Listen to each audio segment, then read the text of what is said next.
Estimados irmãos, a liturgia de hoje nos convida a fazermos uma escolha. Escolher entre a sabedoria do mundo e, consequentemente, a lógica do mundo, ou escolhermos a sabedoria de Deus e também vivermos de acordo com a lógica de Deus. A sabedoria não deixa de ser o conhecimento, e a lógica não deixa de ser a ação daquilo que concebemos, daquilo que conhecemos. Portanto, a sabedoria do homem, a sabedoria do mundo, ela influencia na lógica, portanto, nas consequências e nas ações dos homens no mundo. E a sabedoria de Deus também influencia já no mundo, mas é uma lógica diferente. É uma lógica que se dá no mundo, mas que está voltada para a eternidade, para além das coisas terrenas, para além das coisas do mundo. A sabedoria do mundo talvez nos torne mais importantes, humanamente falando. Por isso ela é mais atraente, atrativa, sedutora, mas apenas nos proporciona uma felicidade efêmera, ou seja, passageira, transitória e frágil, muito frágil.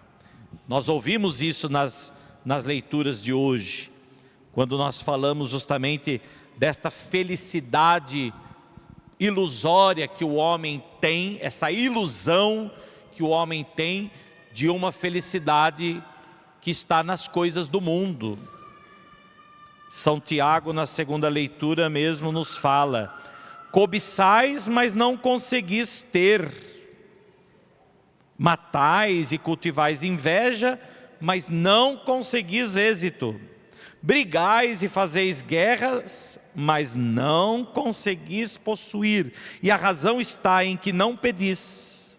Pedis sim, mas pedis mal, pois só quereis esbanjar o pedido nos vossos prazeres.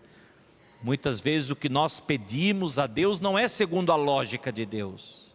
Por isso que a gente pede mal, porque a gente pede não segundo a sabedoria de Deus e a lógica de Deus, mas segundo a sabedoria humana.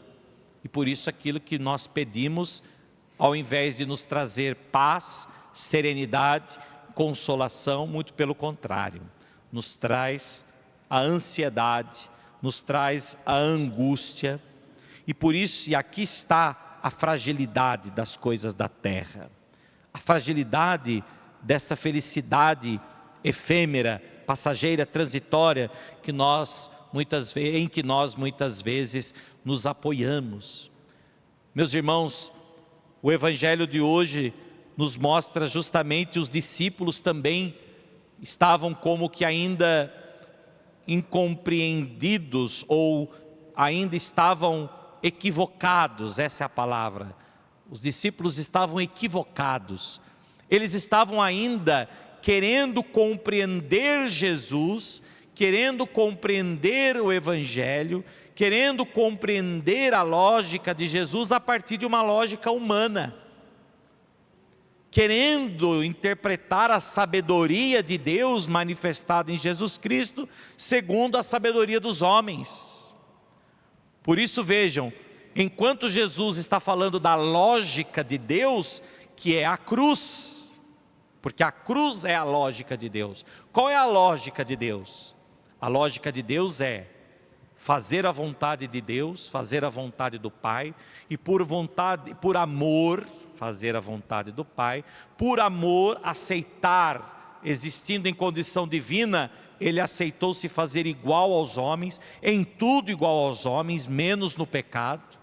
Por amor ele aceitou assumir a condição de escravo, ele aceitou assumir a nossa condição humana, se fazendo em tudo igual a nós, menos no pecado.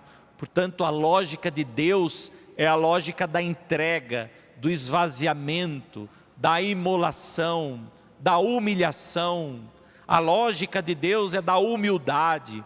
A lógica de Deus é da entrega total, é da manifestação do amor até o seu extremo.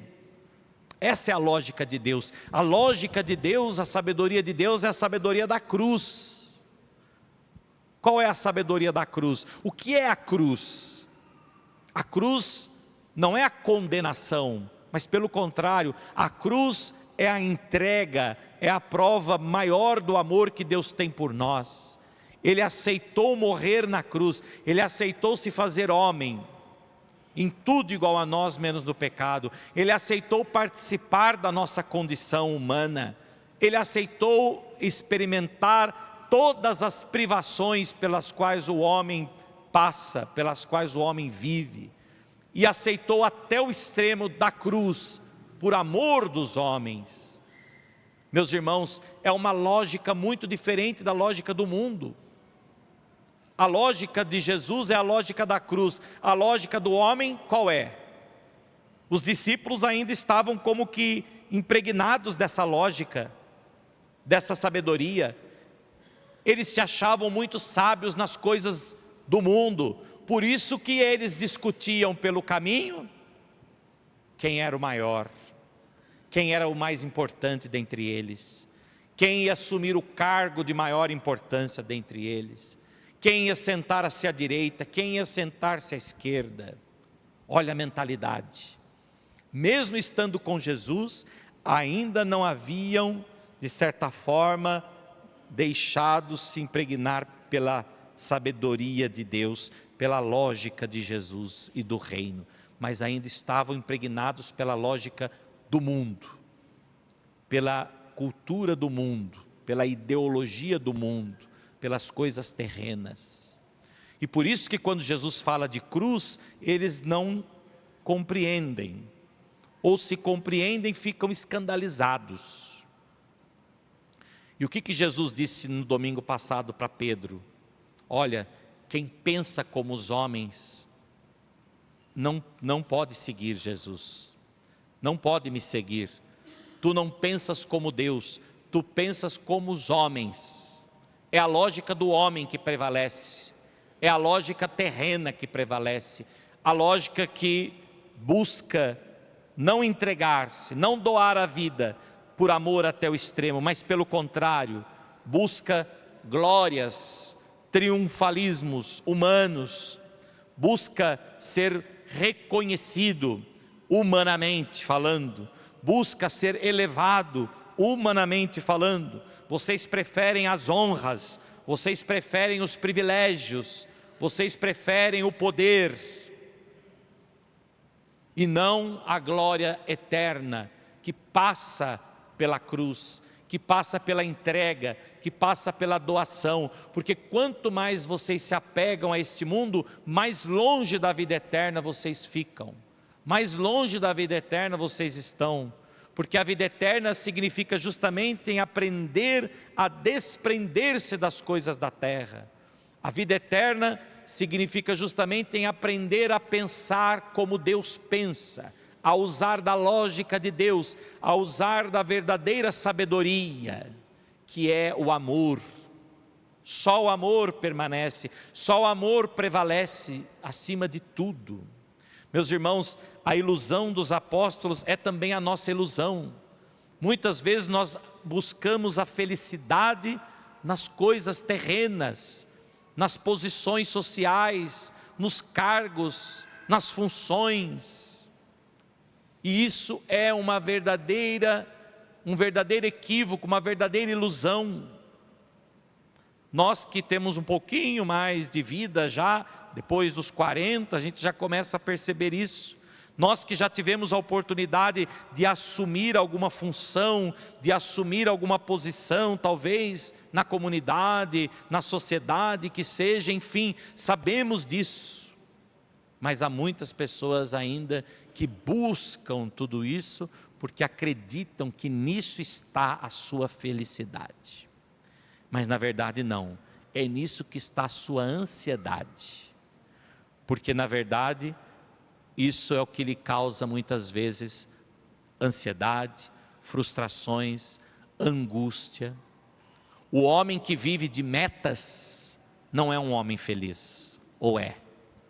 O homem que tem que sempre ter metas para conseguir uma promoção, porque essa promoção vai trazer para ele um aumento financeiro, e essa promoção vai dar a ele uma sensação de superioridade diante dos outros, porque ele vai passar os outros, ele vai estar acima dos outros. Esse homem é feliz? Não, porque basta alguém bater uma meta maior do que a dele que passa por cima dele. Basta alguém apresentar resultados maiores, melhores e mais capazes do que o dele, que ele é deixado de lado e outro vai ocupar o seu lugar. Então essa preocupação, o homem dorme dia e noite, ele acorda pensando em como se manter onde está, ou como superar onde já está para um cargo maior, para uma posição maior do que esteja, de onde esteja. E por isso, como disse São Tiago na segunda leitura, ele não é feliz. A cobiça não traz felicidade, muito pelo contrário, a cobiça traz angústia. Os discípulos também estavam cobiçando, cobiçando lugares, cobiçando posições, cobiçando importâncias, lugares de importância, cobiçando reconhecimento. E aí Jesus olha para eles e diz: vocês não sabem o que estão querendo, vocês não sabem o que estão pedindo, vocês pedem mal, como disse São Tiago, vocês pedem, mas pedem errado, pedem errado. Vocês precisam compreender a outra lógica, que é a lógica da cruz, e isso é considerado loucura. A cruz é uma loucura, sobretudo num mundo que impera o egoísmo, o egocentrismo, no mundo que impera a sensação de felicidade que se dá pelas coisas, pelas posições, etc, etc. A cruz é uma loucura alguém ser capaz de entregar-se inteiramente ao outro por amor, simplesmente por amor, livremente por amor. Quando você, por exemplo, uma mãe conversando com uma outra mãe, uma mãe diz assim: eu vou até ter que deixar o meu emprego, vou ter que diminuir um pouco as minhas receitas aí, vou ter que diminuir um pouco aí aquilo que eu ganho, mas vou deixar de trabalhar para poder cuidar mais do meu filho, para poder estar mais atento ao meu filho, etc. Sei que não vou passar necessidade, mas vou ter que me privar de algumas coisas, porque agora não vou ter o meu salário mais, então vou ter que me privar de algumas coisas, mas vou deixar tudo para me dedicar ao meu filho. A outra mãe diz assim: você é louca, não é isso? É louca mesmo. Quem de fato é capaz de doar a vida, de muitas vezes privar-se, tirar de si, como diz o ditado, tirar da própria boca para dar para o outro, é loucura. Porque hoje o mundo diz assim: o que importa é ser feliz, é você ser feliz. Ou então a pessoa ainda diz: depois você vai ver, esse filho vai crescer, não vai estar nem aí para você, e você vai perder sua vida agora por ele.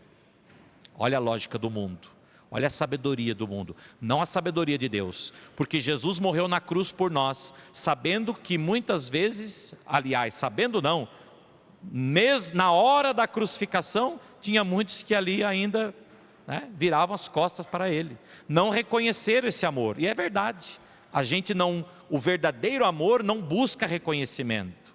A lógica do mundo, sim, é metas, e de acordo com as metas, o reconhecimento vem, não é isso? A lógica de Deus é o contrário. A lógica de Deus é doar-se, entregar-se inteiramente ao outro por amor, e mais nada. É a lógica da cruz, é a loucura da cruz. E tantos outros exemplos, não é? Quando as pessoas dizem: você é louco, você tem que viver a sua vida, vai viver a sua vida. Ou então os filhos, o contrário, agora é o contrário, Quantos amigos que dizem assim: não, rapaz, não, querida, né? Não, amiga, não, amigo. Seu pai e sua mãe já viveu a vida deles, já estão velhos, agora você tem que viver a sua vida. Eles já aproveitaram, agora é você que tem que se aproveitar. Deixa eles lá, coloca no asilo, né? Coloca lá na clínica, enfim, vai viver a sua vida, porque os seus pais já viveram a vida deles. Então eles que se virem, e etc, etc, etc. É a sabedoria do mundo, não a sabedoria de Deus. A sabedoria de Deus é muitas vezes a gente aniquilar-se pelo outro, esvaziar-se pelo outro, imolar-se pelo outro, né? É assim que Jesus nos ensina. Mas por que é tão difícil às vezes para a gente compreender isso? Porque nós estamos ainda segundo a lógica do mundo. A lógica do mundo ensina as glórias, os triunfos, o reconhecimento, a felicidade aqui. E isso faz com que a gente tenha que lutar dia a dia, porque a gente quer ser feliz aqui, né? Porque a gente tem uma pretensa ilusão de felicidade eterna aqui, quando na verdade tudo que é bom aqui, por melhor que seja, é efêmero, ou seja, é transitório, é passageiro, é frágil e frágil demais. Porque hoje você está numa posição, amanhã você pode estar numa posição maior ou menor, ou nenhuma delas. É tudo frágil, é tudo efêmero. Então, claro, a gente tem que viver a vida, a gente tem que também saber usufruir da vida, a gente tem que sim lutar por uma posição melhor no trabalho, por um crescimento, a gente tem que sim batalhar pelas coisas que queremos e desejamos, porém, que nós não podemos nos deixar consumir por isso de tal forma que nós nos esqueçamos de fato daquilo que é eterno, que é a vida com Deus. A vida eterna. Se for para perder a vida eterna, não vale a pena ganhar nada nesta vida. Se for para perder a vida eterna, não vale a pena a gente sacrificar-se para adquirir algo nesta vida. Porque tudo que a gente adquire nesta vida, por melhor que seja, vai passar, vai acabar. Mas a vida eterna não. A vida eterna permanecerá para sempre. Por isso, meus irmãos, esta é a lógica de Deus. Difícil, mas não impossível de se viver. Se torna difícil, cada vez mais difícil, porque cada vez nós estamos mais apegados. Os discípulos, se continuassem nessa lógica, certamente também não iriam conseguir se tornar o que se tornaram. Eles só se tornaram verdadeiros discípulos porque eles aceitaram a lógica de Jesus, a lógica de Deus. Eles foram também sendo convertidos, eles foram também mudando a mentalidade. E por isso eles foram capazes de superar a lógica do mundo. Vejam só, os discípulos também pensavam como nós, muitas vezes pensamos, mas eles foram capazes de deixar de lado essa lógica, essa sabedoria e buscar a sabedoria de Deus, a lógica de Deus. Portanto, como eu dizia no início, e assim encerro a nossa reflexão, a liturgia de hoje nos apresenta uma escolha. Cada um é livre para escolher ou a sabedoria do mundo, ou a sabedoria de Deus, ou a lógica do mundo, ou a lógica de Deus. Dependendo da sua escolha, terá um resultado, né? Deus não é vingativo, Deus é justo. Na verdade, a justiça de Deus é justamente essa, as consequências das escolhas que o homem faz. Portanto, saibamos escolher, lutemos e nos esforcemos a cada dia para escolher bem, porque não é fácil, a escolha não é feita só uma única vez. A escolha pelas coisas de Deus, pelo céu, pela vida eterna, etc., é um esforço diário, constante. Portanto, é uma escolha que precisa ser dada todos os dias. é um sim que precisa ser dado todos os dias. Talvez tenha dia que prevaleça ainda sobre nós a lógica do mundo, a mentalidade do mundo, a ilusão das coisas da terra. Mas não podemos desistir, não podemos desanimar, mas temos que lutar cada dia, reconhecendo onde estão as nossas maiores fraquezas e lutando para superá-las, para podermos de fato nos tornar fortes, segundo a graça do próprio Deus. Saibamos escolher para que também um dia possamos viver em plenitude, segundo a escolha que fizemos. Assim seja. Amém.